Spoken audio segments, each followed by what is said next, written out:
आप सभी को एक बार फिर से जय मसीह की। कैसे हैं? मेरी आशा है कि आप सब अच्छे होंगे। अच्छे नहीं भी हैं तो मुझे मालूम है कि क्योंकि प्रभु यीशु मसीह हमारे जीवन में है और वो ही हमारे आनंद का कारण है। एक नया सबत का दिन है, इसको एंजॉय करना है परमेश्वर की उपस्थिति में और उसके इन अनमोल बातों को आज हम सीखेंगे, उसकी आराधना करने पाएंगे क्योंकि वो इस लायक है। तो आइए हम जो है परमेश्वर की आराधना के लिए तैयार हों। हम गीतों के द्वारा आराधना करेंगे, आज वचनों के द्वारा आराधना करेंगे। तो आप जो है उसमें भरपूरी से पार्टिसिपेट कीजिए।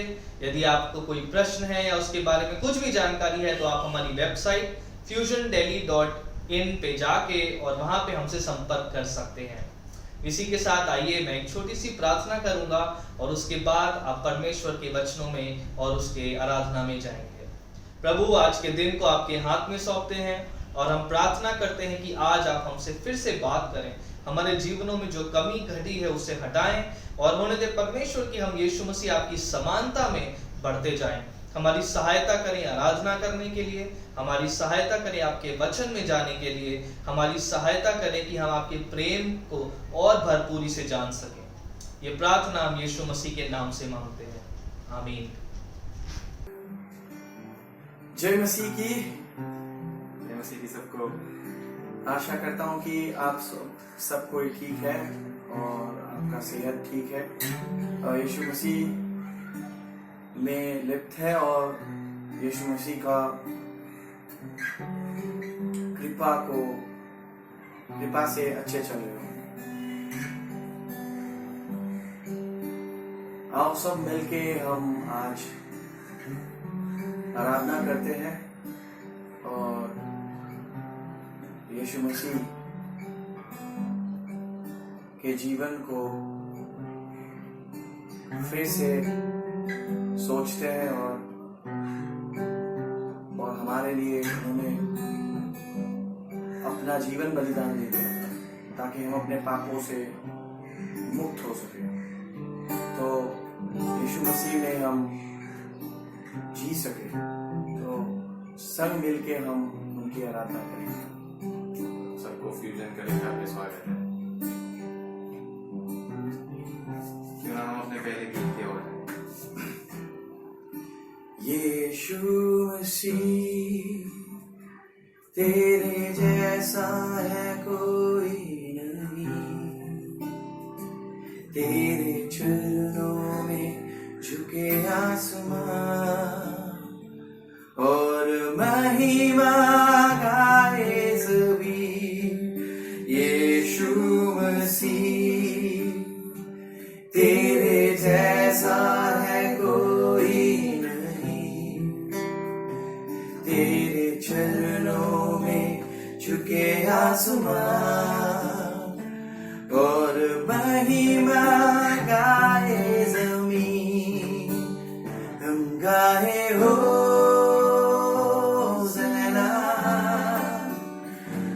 राजाओं का है राजा, तेरी महिमा होवे सदा।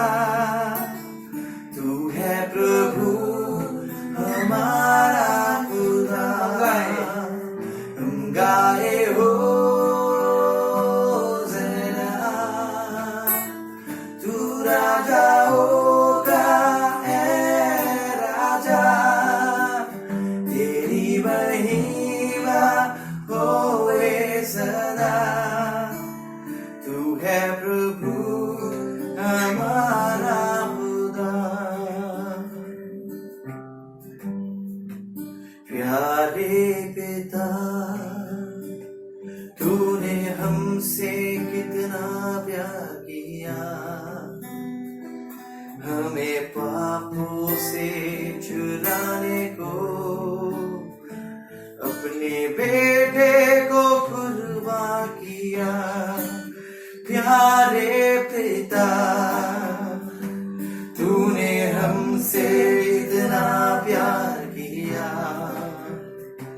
मेरे पापों से छुड़ाने को अपने बेटे को कुर्बान किया।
जय मसीह की फिर से एक बार। आओ संग मिलके एक जश्न मनाते हैं, जो जश्न है सुसमाचार की। यीशु मसीह ने हमें जो सुसमाचार दे के गए थे, उसको दूर दूर प्रांतों तक, उन लोगों तक पहुंचाना जिनको अब तक सुसमाचार नहीं मिला है, जो अब तक यीशु मसीह को नहीं जाने हैं। चलो मिलके गाते हैं।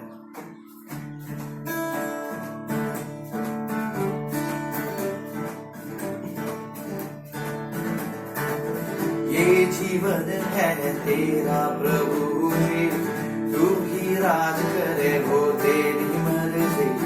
ये जीवन है तेरा प्रभु जी, तू ही राज करे हो तेरी मर्जी। संग तेरे हम गाते जाए, आए मुसीबत मुस्कुराए। संग तेरे हम गाते जाए, आए मुसीबत मुस्कुराए। तेरे भवन में आनंद की भरपूरी है, यीशु के संग तो जीवन में संतुष्टि है। ओ क्रूस पर सब हुई समाप्ति, तारा शैतान मिला पापों से मुक्ति। क्रूस पर सब हुई समाप्ति, तारा शैतान मिली पापों से मुक्ति। तेरी मौत से मिली है आजादी, रोक सके न हमें अब कोई शक्ति। तेरे मौत से मिली है आजादी, रोक सके न हमें अब कोई शक्ति। तेरे भवन में आनंद की भरपूरी है, यीशु तू संग तो जीवन में संतुष्टि है। ओ तेरे भवन में आनंद की भरपूरी है, यीशु तू संग तो जीवन में संतुष्टि है। भरपूरी भरपूरी आनंद की भरपूरी, भरपूरी भरपूरी आनंद की भरपूरी। संतुष्टि संतुष्टि यीशु में संतुष्टि, संतुष्टि संतुष्टि यीशु में संतुष्टि। भरपूरी भरपूरी आनंद की भरपूरी, भरपूरी भरपूरी आनंद की भरपूरी। संतुष्टि संतुष्टि यीशु में संतुष्टि, संतुष्टि संतुष्टि यीशु। मेरा प्याला उमर उमर से भरे, मेरा जीवन यीशु खुशी से भरे। मेरा प्याला उमर उमर से भरे, मेरा जीवन यीशु खुशी से भरे। तेरे भवन में, तेरे भवन में, तेरे भवन में आनंद की भरपूरी है, यीशु तू संग तो जीवन में संतुष्टि है। ओ तेरे भवन में आनंद की भरपूरी है, ओ यीशु तू संग तो जीवन में संतुष्टि है। भरपूरी भरपूरी आनंद की भरपूरी, आनंद की भरपूरी। संतुष्टि संतुष्टि यीशु में संतुष्टि, संतुष्टि संतुष्टि यीशु में संतुष्टि। भरपूरी भरपूरी आनंद की भरपूरी, भरपूरी भरपूरी आनंद की भरपूरी। संतुष्टि संतुष्टि यीशु में संतुष्टि, संतुष्टि संतुष्टि यीशु में संतुष्टि।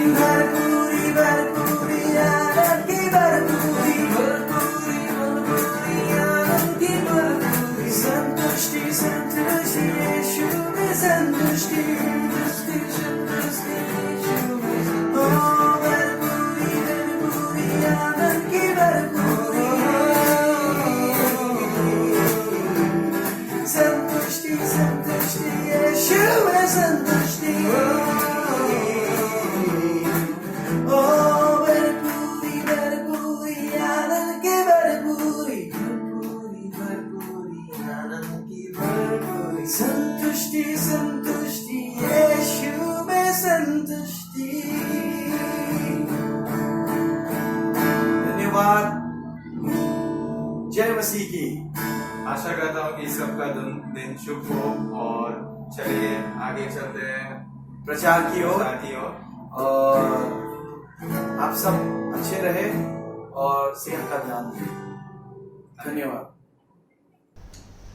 कितना ही सुंदर आराधना थी आज। मुझे तो बहुत ही मन प्रसन्न हुआ है और प्रभु की उपस्थिति में आने की जो बात होती है वो अलग होती है।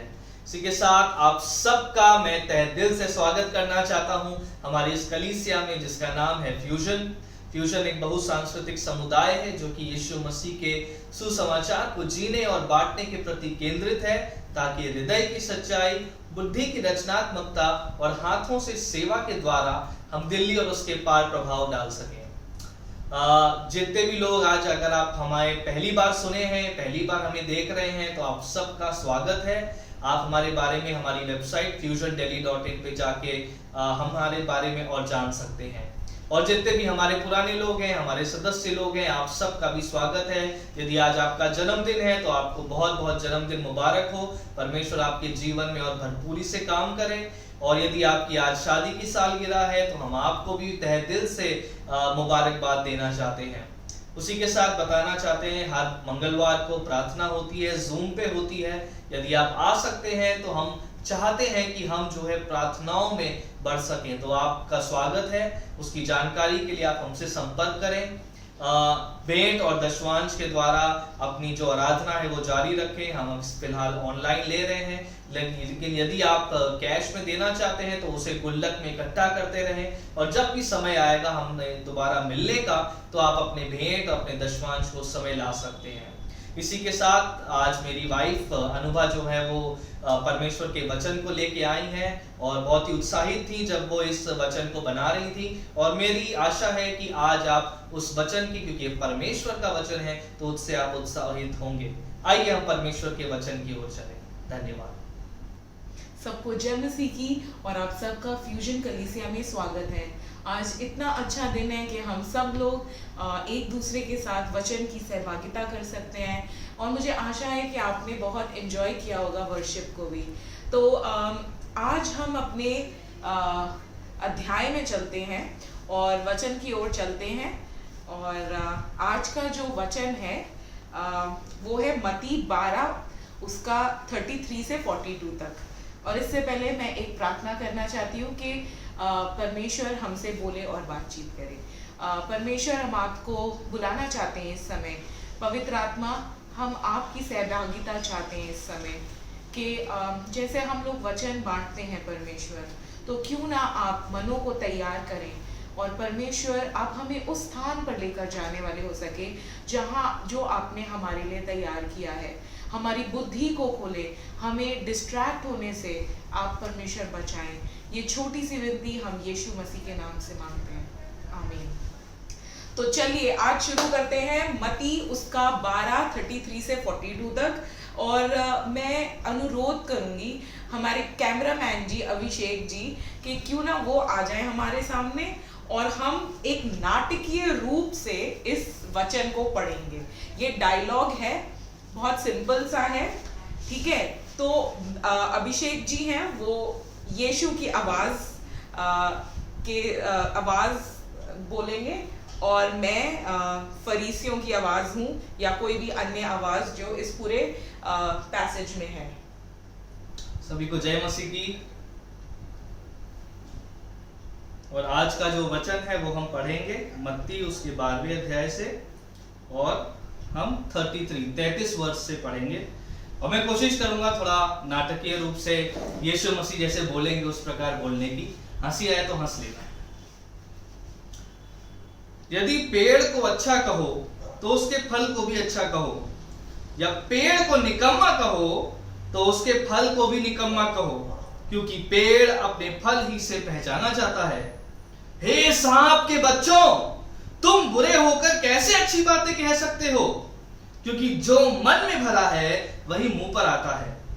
भला मनुष्य मन के भले भंडार से भली बातें निकालता है और बुरा मनुष्य बुरे भंडार से बुरी बातें निकालता है। और मैं तुमसे कहता हूं कि जो जो निकम्मी बातें मनुष्य कहेंगे, न्याय के दिन वो हर एक उस बात का लेखा देंगे। क्योंकि तू अपनी बातों के कारण निर्दोष और अपनी बातों ही के कारण दोषी ठहराया जाएगा। इस पर कुछ शास्त्रियों और फरीसियों ने उससे कहा, हे गुरु, हम तुझसे एक चिन्ह देखना चाहते हैं। उसने उसको उत्तर दिया, इस युग के बुरे और व्यभिचारी लोग चिन्ह ढूंढते हैं, परंतु योना भविष्यवक्ता के चिन्ह को छोड़ कोई और चिन्ह उनको नहीं दिया जाएगा। योना 3 रात दिन जल जंतु के पेट में रहा, वैसे ही मनुष्य का पुत्र 3 रात दिन पृथ्वी के भीतर रहेगा। निनवे के लोग न्याय के दिन इस युग के लोगों के साथ उठकर उन्हें दोषी ठहराएंगे, क्योंकि उन्होंने योना का प्रचार सुनकर मन फिराया। और देखो, यहां वो है जो योना से भी बड़ा है। दक्षिण की रानी न्याय के दिन इस युग के लोगों के साथ उठकर दोषी ठहराएगी, क्योंकि वो सुलेमान का ज्ञान सुनने के लिए पृथ्वी के छोर से आई। और देखो, यहां वो है जो सुलेमान से भी बड़ा है।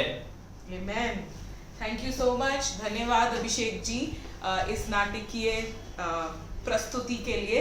और चलिए अब हम थोड़ा सा इसके बारे में पता करते हैं। आपको समझ तो आ गया होगा कि यीशु मसीह कुछ बातें बोल रहे हैं और वो फरीसियों को बोल रहे हैं, और उसके साथ साथ कहीं भीड़ भी है, कुछ भीड़ भी है। तो किसको बोला जा रहा है? ये फरीसियों को, शास्त्रियों को ये वचन बोला जा रहा है, और कुछ भीड़ है वहां पर, उनको भी बताया जा रहा है ये वचन। और हमने जरा देखा होगा कि अभिषेक भैया की जो आवाज है वो बड़ी कठोर हो गई इस समय, है कि उन्होंने एकदम कोशिश तो करी कि यीशु मसीह जैसे कठोर वचन इस्तेमाल कर रहे हैं, उन्होंने भी कोशिश किया कि भैया हाँ ठीक है, हमको भी थोड़ा सा कठोर वचन लेकर आने हैं। अब इसमें हम देख रहे हैं इस पूरे के पूरे अध्याय में सही में यीशु मसीह कठोर वचन यूज कर रहे हैं। वो कह रहे हैं, सांप के बच्चों, मन में बुराई रखने वालों, तुम्हारा न्याय तुम्हारे वचन के हिसाब से होगा। बुरे लोगों, व्यभिचारी लोगों, ऐसा सब परमेश्वर यीशु मसीह बोल रहे हैं इन शास्त्रियों को और इन फरीसियों को और कुछ भीड़ जो उनके साथ में है। मैं ये सोच रही हूँ कि यीशु मसीह ऐसा क्यों बोल रहे हैं? वो तो हमेशा अच्छी अच्छी बातें करते हैं, ये एकदम से क्या भाई? तो जैसे हमने लास्ट टाइम देखा, अभिषेक भैया ने बहुत अच्छा प्रचार किया, हमें बताया कि किस प्रकार ये फरीसी जो थे ये यीशु के ऊपर उंगली उठा रहे थे। और हम 32 वर्ष में पढ़ते हैं, वे मनुष्य के पुत्र को जो कि यीशु है उसका विरोध कर रहे थे। इन एक जगह अगर आप इसको एक वे से बोलें तो वो ये है कि वो पवित्र आत्मा को नकार रहे थे उस समय। और यही कॉन्टेक्स्ट, यही जो पृष्ठभूमि है, इसको लेकर हम 33वें वचन में आते हैं, जहां पर वो कहते हैं कि पेड़ अपने फल से पहचाना जाता है। फल, ये कौन सा फल है? एप्पल, मैंगो, ऑरेंज, बनाना, ये वो फल की यहाँ पर बात हो रही है जिनको हम कहते हैं आत्मा के फल। गलीतियों उसका 5:22 से लेकर 23 तक। आत्मा के फल प्रेम, आनंद, शांति, कृपा, भलाई, विश्वास, धीरज, नम्रता, संयम, ये सब है आत्मा का फल। और अब मुझे पता नहीं कि फरीसियों के पास कितना आत्मा का फल है उस समय, पर एक चीज का तो मैं गारंटी कह सकती हूँ कि उनके पास विश्वास जो आत्मा का फल है वो नहीं है। यहाँ पर यीशु मसीह इतने बड़े बड़े चमत्कार कर रहे हैं, लंगड़ों को वो चलने के लिए सहायता कर रहे हैं, और आंखें जिनके पास नहीं है, जो अंधे हैं, उनको वो छू कर चंगाई दे रहे हैं, ठीक है, और कितने सारे बड़े बड़े चमत्कार हो रहे हैं यहाँ पर फिर भी वो विश्वास नहीं कर रहे हैं। मैं आपको एक बात कहना चाहती हूँ, कभी कभार हम भी उन फरीसियों की तरह, उन शास्त्रियों की तरह बिहेव करते हैं, हमारा भी व्यवहार कुछ ऐसा ही होता है। और एक पिक्चर आपको दिखाना चाहती हूं मैं, वो है ये वो पेड़ है जिसमें आत्मा के फल हैं। ये वो पेड़ है जिसके फलों को पेड़ नहीं खाता है, जिसके फलों को दूसरे लोग एंजॉय करते हैं और वो परमेश्वर को धन्यवाद देते हैं ऐसे व्यक्ति के लिए। और एक तरफ ये पेड़ है। और एक क्वेश्चन मैं आपसे पूछना चाहती हूं अभी कि आप अपने आप को किस पेड़ के साथ आप अपने आप को देखते हैं। यूहन्ना 15:5 जो डाली यीशु मसीह रूपी दाखलता में बनी रहती है वह बहुत सा फल लाती है। इसलिए जब हम इस वचन में जा रहे हैं, मत्ती में उसका 35 में लिखा है, भला मनुष्य मन के भले भंडार से भली बातें करता है। ये जो भला पेड़ है वो भली चीजें निकालेगा, उसके जो फल होंगे वो भले होंगे। उदाहरण के तौर पे मैं आपके साथ एक चीज शेयर करना चाहती हूँ। जब मैं मसीह में नहीं थी, मैं मसीह को नहीं जानती थी, मेरे जीवन में बहुत सारा घमंड, गुस्सा, झूठ, बेवकूफियां करना, अनाज्ञाकारिता, अपने जीवन को अपने तौर तरीके से जीना, मैं इस सूखे पेड़ के समान थी। और जब मैंने परमेश्वर यीशु मसीह को अपने जीवन में उद्धारकर्ता माना, मैं इस पेड़ के समान हुई। अब आप बोलोगे दीदी ऐसे कैसे हो सकता है? ऐसे थोड़ी है कि चुटकी बजाई और यहां से आप वहां पहुंच गए। मैं मानती हूं कि इस चीज को बहुत समय लगता है, इस बदलाव को आने में समय लगता है। और आपकी जो जर्नी है यीशु मसीह के साथ, वो आपको हेल्प करती है इसमें। जब यीशु मसीह मेरे जीवन में आए तब मेरे जीवन में प्रेम बढ़ा। शत्रुओं को प्रेम करने के लिए मुझे सामर्थ्य मिली। परेशानियों और चिंताओं में मेरे को संयम और धीरज और आशा मिली। मेरी परिस्थिति तो नहीं बदली भाई, परंतु उन परिस्थितियों को देखने का नजरिया मेरा बदल चुका था। अविश्वास के बदले मुझे विश्वास मिलने लग गया और मैं उस विश्वास में धीरे धीरे बढ़ने लग गई। पहले मैं बहुत बेवकूफ थी, सच्ची बता रही हूँ आपको लगेगा कि ये क्या बोल रहे हो, और ये सच्चाई है। और मैं बहुत फीलिंग्स और इमोशंस में बहकर काम करती थी। परमेश्वर की बुद्धि समझ नहीं थी, पर जैसे ही पवित्र आत्मा को मैंने अपने अंदर आमंत्रण दिया, तब परमेश्वर ने मुझे अपनी स्वर्गीय बुद्धि से भरा। मुझे समझने के लिए, चीजों को, परिस्थितियों को समझने के लिए वो ज्ञान मिला। और मैं एक और बात कहना चाहती हूँ कि इस चीज को होने के लिए 4 से 5 साल लगे मेरे जीवन में। तो जैसे ही जीवन में हमारे फल आते हैं वो धीरे धीरे बढ़ने लगते हैं। परिस्थितियां हमारी छोटी होने लग जाती हैं और परमेश्वर एकदम बड़ा दिखाई देता है। हम अपने जीवन में सच में खुद अपनी मेहनत से, अपनी शक्ति से, अपनी सामर्थ्य से बिल्कुल भी हम ये फल नहीं ला सकते हैं। तो आप बोलोगे दीदी कैसे आएंगे? अब हम तो कोशिश करते हैं।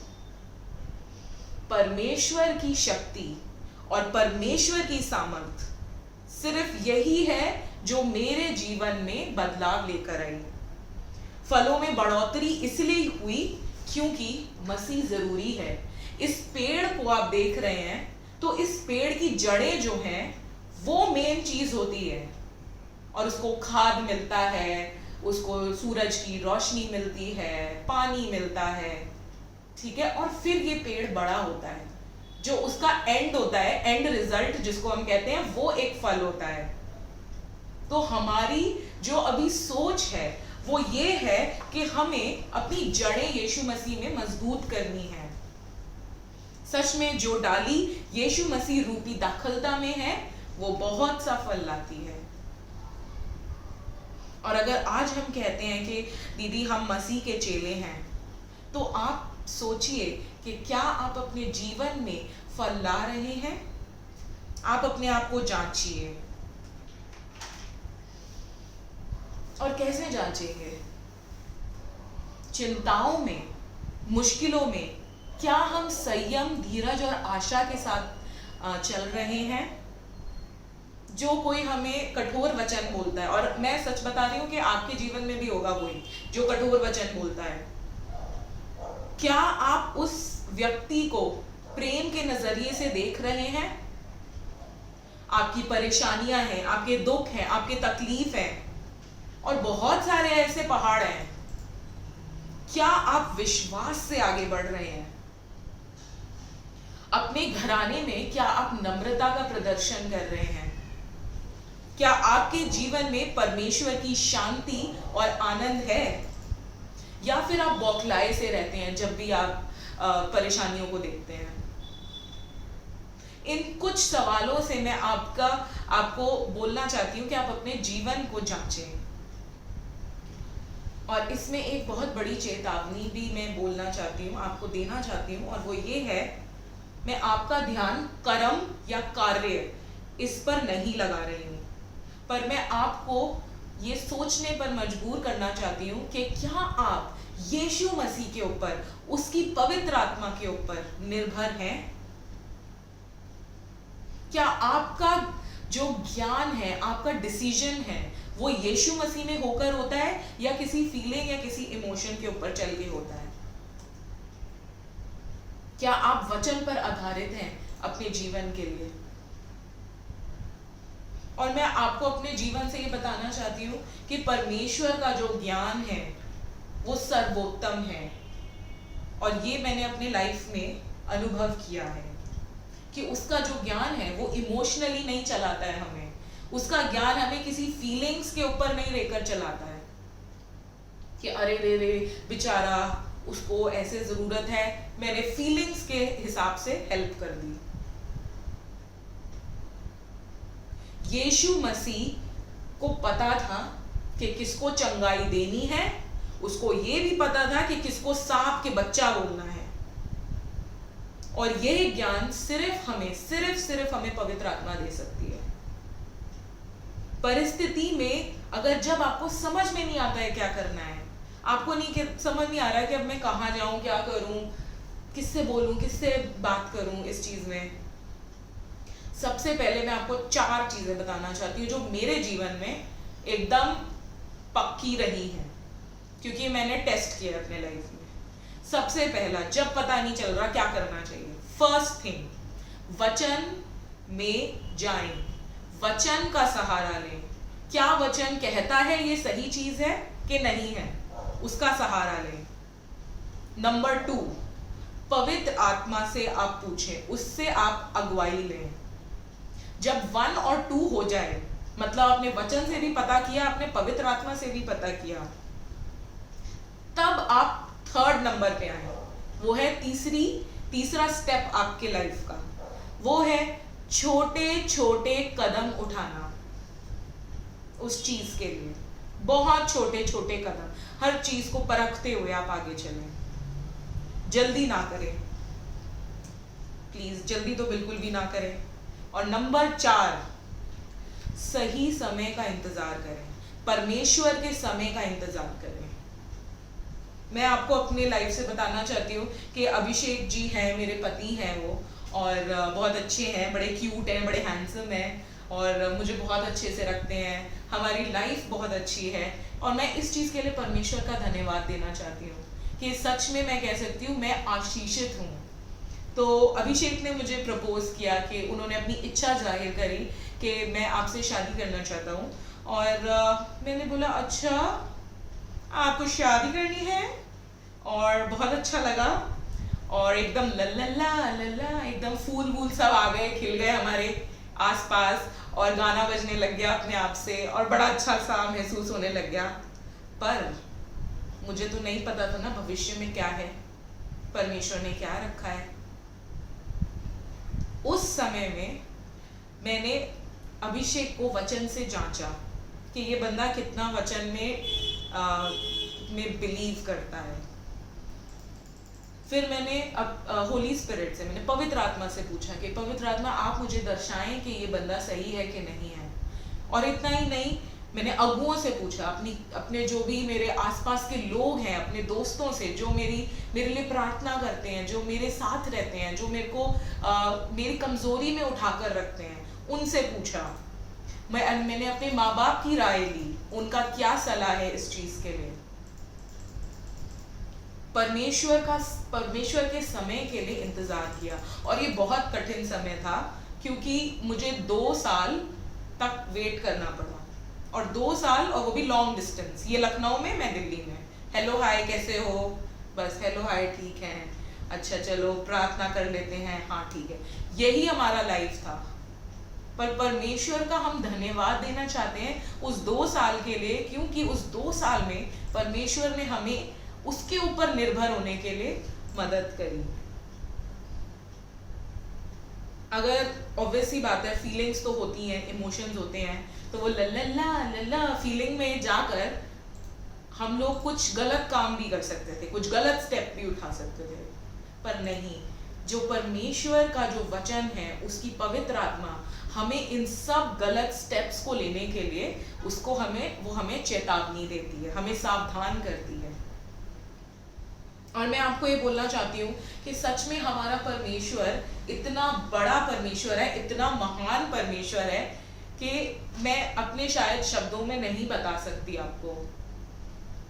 और सच में मनुष्य जैसे मैं हूँ, लाइक मनुष्य के तिनके जैसी बुद्धि को पवित्र आत्मा की बहुत जरूरत है, ताकि हम उस विशाल परमेश्वर को, उस बड़े परमेश्वर को, उस महान परमेश्वर को हम अपनी बुद्धि से तो नहीं समझ सकते हैं, सिर्फ पवित्र आत्मा के द्वारा समझ सकते हैं। और वो विशाल परमेश्वर, बड़ा परमेश्वर, महान परमेश्वर अपने स्वर्ग सिंहासन से हमें देखता है, हमारी परिस्थितियों को देखता है, हमारे मन को जांचता है। और सच में वो बहुत ही प्रेमी परमेश्वर है। उसका प्रेम आज तक मैंने ऐसा प्रेम कहीं नहीं देखा है। परमेश्वर जो है हमारे दिल की गहराई के अंदर जांचता है कि हम क्या सोच रहे हैं, हम क्या समझ रहे हैं, कितना हम उसको जान रहे हैं। वो हमारे दिल को देखता है।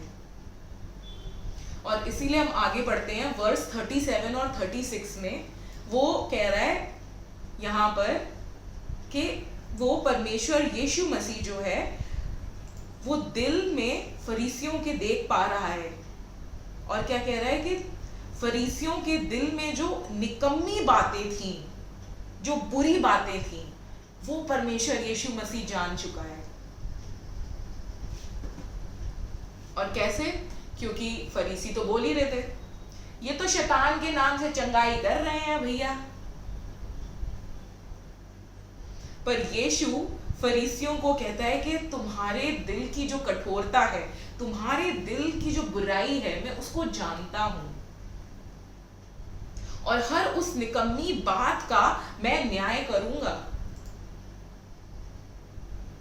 कभी कभार हम भी फरीसी जैसे हो जाते हैं, हम भी ऐसे ही करते हैं। परमेश्वर कुछ बोलता है, हमको बताता है, पर हम उसको फॉलो ही नहीं करना चाहते हैं। क्यों? क्योंकि हमें कभी कभार डर लगता है, या कभी कभार हम कुछ खो सकते हैं इस प्रोसेस में।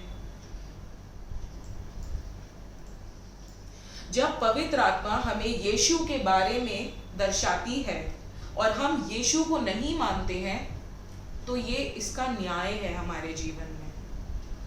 या अगर हम ये कह लें आज यीशु यीशु, तो भैया कल कौन है तू, इसका भी न्याय है। परिस्थितियों में अपनी समझ का सहारा लेना और फल ना लाना, इसका भी न्याय है। क्यों? क्योंकि आपने परमेश्वर को उस गहराई से नहीं जाना है। तो आप जांचें कि क्या सच में आप परमेश्वर यीशु मसीह को आप क्या उस पर विश्वास करते हैं? क्या आप फल ला रहे हैं? क्या आप अपनी बुद्धि का सहारा ले रहे हैं? परिस्थितियों को से आप डर रहे हैं? ये आपको जांचने की जरूरत है। और एक और बात मैं आपसे बताना चाहती हूँ, मेरे जीवन में ऐसी बहुत सारी बातें हुई हैं जब लोग बोलते तो कुछ हैं, दिल में कुछ होता है और काम कुछ और होते हैं इनके। कभी कभार हमारे दिल में भी कुछ होता है, हमारे मुख पर कुछ होता है और हमारे कार्य दिल के अनुसार होते हैं, क्योंकि दिल में तो बुराई है तो हम बुरे काम कर देते हैं। इसको कहते हैं बड़ी बड़ी बातें गधे की लाते। परमेश्वर जो है वो हमारे सारे शब्दों को जानता है, वो हमारे सारे दिल के जो अंदर के विचार हैं वो सब जानता है।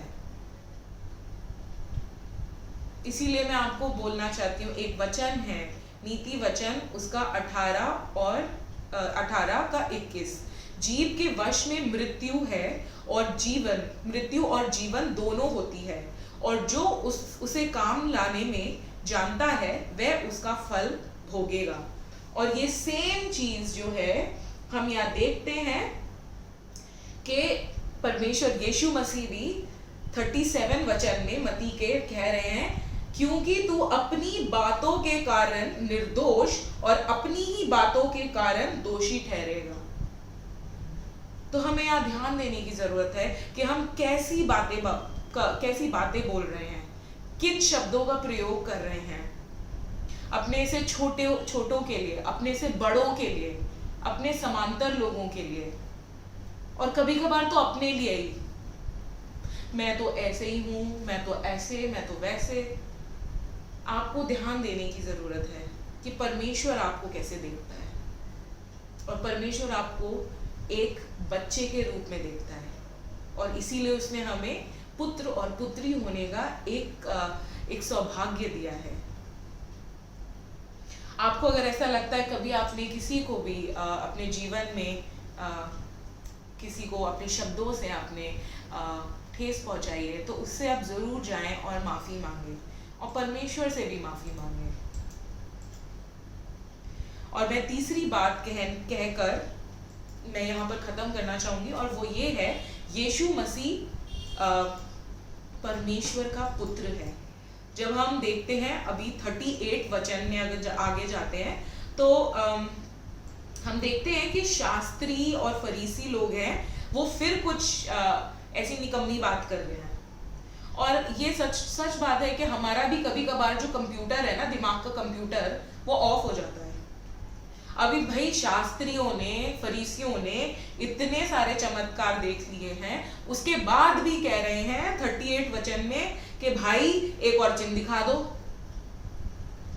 और मुझे कहीं ना कहीं ऐसा लगता है कि ये मेरी सोच है कि अगर यीशु मसीह एलिया के जैसे स्वर्ग से आग भी बरसा देते ना, तब भी ये जो शास्त्री और फरीसी हैं ये यीशु मसीह को नहीं मानते, क्योंकि यीशु को एक और चीज मालूम थी, और वो ये थी कि ये जो फरीसी हैं और ये जो शास्त्री लोग हैं, ये बड़े चतुर बुद्धि हैं। इनको भाई चतुर बुद्धियों को चतुर बुद्धि जैसे हैंडल करो। और वो परमेश्वर के पास ऐसा विजडम, ऐसा ज्ञान था पवित्र आत्मा के द्वारा। जब यीशु योना का चिन्ह उनको बताता है, उनको देकर वहीं छोड़ देता है, और वो ये कहता है कि वर्स 40 में 3 रात दिन जल जंतु के पेट में योना रहा, वैसे ही यीशु मसीह 3 रात दिन पृथ्वी के भीतर रहेगा। तो मैं आपको यीशु मसीह के बारे में थोड़ा सा बताना चाहती हूँ कि ये जो चीज थी, योना का जो इन्होंने एग्जाम्पल यहाँ पर दिया, उदाहरण दिया है, ये पुराने नियम से है। और सच्ची में जब नए नियम में हम आते हैं तो हम देखते हैं कि यीशु मसीह जो है वो हमारे पापों के लिए मरे और वो जीवित हुए 3 दिन के बाद, और वो आज भी हमारे साथ जीवित है, हमारे लिए हैं। तो एक स्टोरी के रूप में मैं आपको बताना चाहती हूँ, ये यीशु मसीह इस दुनिया में आए हमारे पापों के लिए, और हमें उन्होंने आजादी दी, क्योंकि जिस पाप के लिए मुझे मरना चाहिए था इस सलीब पर, जिस झूठ के लिए, जिस घमंड के लिए, और जिस अनाज्ञाकारिता के लिए, जिस बुरी बातों के लिए, मेरे को मरना चाहिए था इस सलीब पर, उस सलीब को यीशु मसीह जो निर्दोष था उसने मेरे लिए लिया। उसने मेरे लिए कोड़े खाए, क्रूस की मृत्यु सही। किसके लिए? आपके लिए और मेरे लिए। वह मारा गया और वह गाड़ा गया। आप ये देख रहे हैं, वो 3 दिन तक इस कब्र में रहा और 3 दिन के बाद यीशु मसीह जी उठे। और आज भी यीशु मसीह हमारे लिए जीवित हैं, क्योंकि उनकी पवित्र आत्मा जो है वो हमारे साथ है, हमारे लिए है, हमें दर्शाती है कि आगे क्या करना है। और हम किसी ऐसे से प्रार्थना नहीं कर रहे हैं जो मरा हुआ है, वो जीवित है। अगर आप यीशु मसीह को नहीं जानते हैं तो आप हमसे बात कर सकते हैं और हम आपके लिए प्रार्थना करेंगे। और एक और बात मैं बोलना चाहूंगी, और वो ये है कि जो क्षमा है, मैंने आज तक एक भी ऐसा विचार नहीं सुना है अपने जीवन में जहां पर कोई मुझे मेरे पापों के लिए क्षमा दे सके, मेरी बुराई के लिए क्षमा दे सके।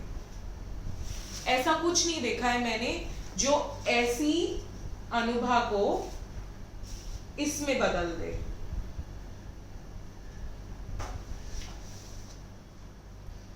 आप मन फिराएं अपने पापों से, अपने पापों का अंगीकार करें यीशु मसीह से, और वो क्षमा करने वाला परमेश्वर है।